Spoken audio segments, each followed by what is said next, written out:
When you would like to make part of your image black and white and part of your image in color, what you're going to do is make your photo completely black and white first. Make sure it's on a separate layer instead of an image. So go to Layer at the top, and then New Adjustment Layer, over to Black and White, and then hit OK.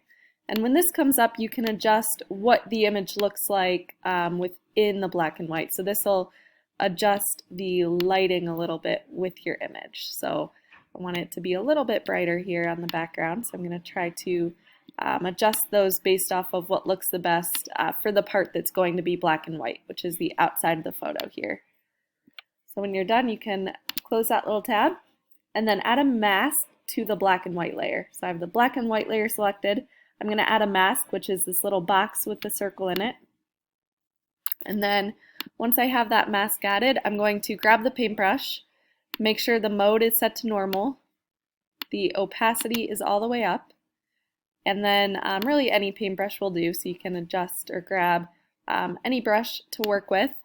Make sure your color is set to black, and I'm going to just start erasing the parts that I want to be in color. So I want just the parts on this mirror to be in color. So I'm just erasing those areas away.